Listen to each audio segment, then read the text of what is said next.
That's my family right there up front. Pretty cool. Sorry. When you talk about a person and a family that's rooted here, that's me. And sorry I'm emotional, but this is special. This place can be special, and it is special. We're gonna hire people who believe in it. We're gonna put our hearts into it, right? And we're gonna maximize every drop that we can get out of it, right? And this is my dream job. That was 2 years ago, this past Wednesday, a promise made by Kenny Dillingham on the first day he took the job. I remember being in this room. You believed every word he said because you could feel that passion for our community, an OG Valley family, an OG Valley boy, a Sun Devil, married to his high school sweetheart who was also a Sun Devil. Some people had their doubts about a then 32-year-old taking his very first college head coaching job, period. But if you ask the one person that gave him his first coaching job nearly 20 years ago, that was already part of the plan.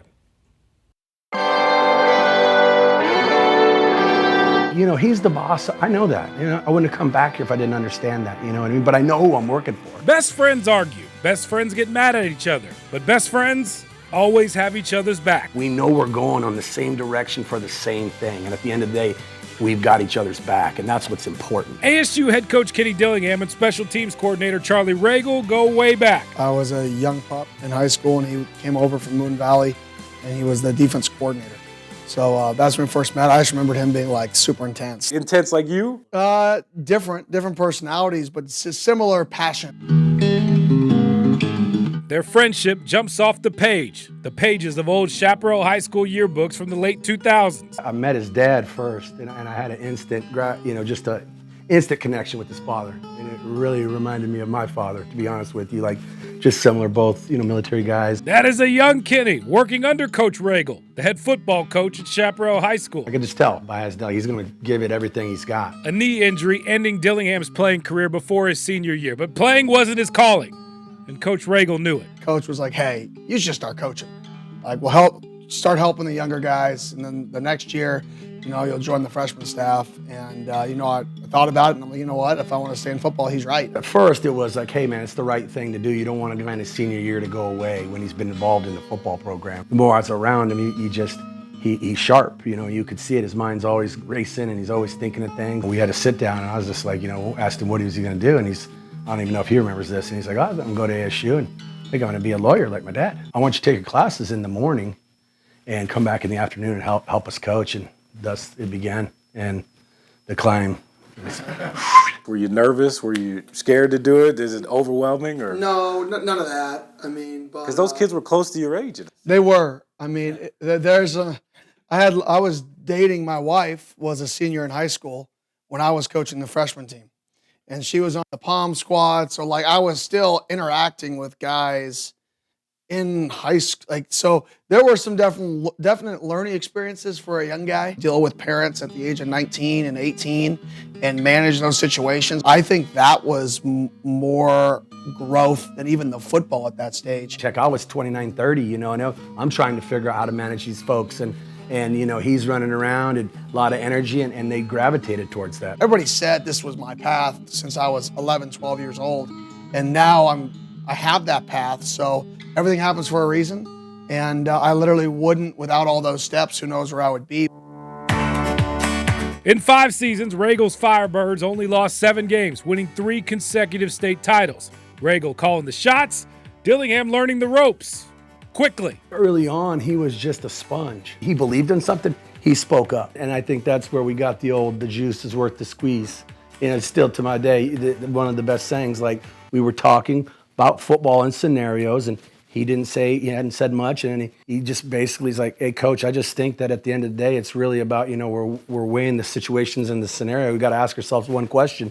Is the juice worth the squeeze? I'm like, here's this guy, 19 years old, and that's when it really caught my eye. Like, this guy is going to do something different. What you're putting your time into isn't what you're calling, and the juice isn't worth your squeeze. So you have to be able to adapt so the juice is worth the squeeze. Don't waste your time doing things that you really don't want. The juice was worth the squeeze, both finding success in bigger jobs after Chap, 10 years apart.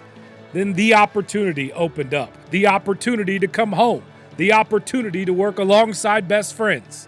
the opportunity to work together again. It gives me goosebumps, man. Like, yeah, like that's what you want. I mean, life is about people. When you watch our guys play and you watch how hard our guys play, you know, people are always going to look at scheme or what statistics are we in this category, and they're going to judge people and coaches. But what they don't realize is our kids are playing hard because they see a unified staff that likes each other. When your staff is close, players are close. When your players are close, you feel like a family. When you're a family, you don't let each other down. And I think that's really what it all stems from. We're doing something that most of our staff kind of dreamed about doing. Dream job come true, and the success, no surprise. The discipline at a young age to stay the course on knowing what he wanted to achieve, put the blinders on and stay focused.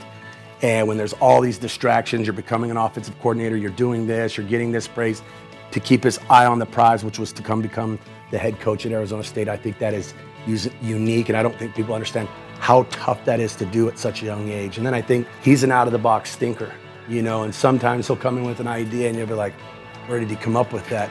But then he'll come back and he'll have two more ideas and you're like, man, spot on. We were just talking about one walking over here. But does that push you to be better? It does. You got to be on your toes, you know what I mean? Because he's thinking of this and thinking of that, and that's, to me, what makes him, from a football world, special. Not very many people have that, and have it where you can apply it and it matters. It has gone by so fast, you know, and it's like a blink of an eye, but I wouldn't trade it for anything in the world. This place is special to us. Come back here, work together, and lift ASU to where we want it to go and where we believe it can go, and have my family, my mom, my brothers, and, you know, my mother-in-law, and all these people, extended cousins here in town. Like, it doesn't get any better than that. We're home.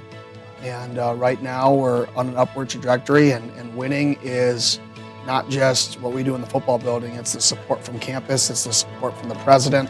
Like, it takes everybody to want to win, and that's unique. So hopefully, you know, we can continue on this trend, because I think we can do something special here.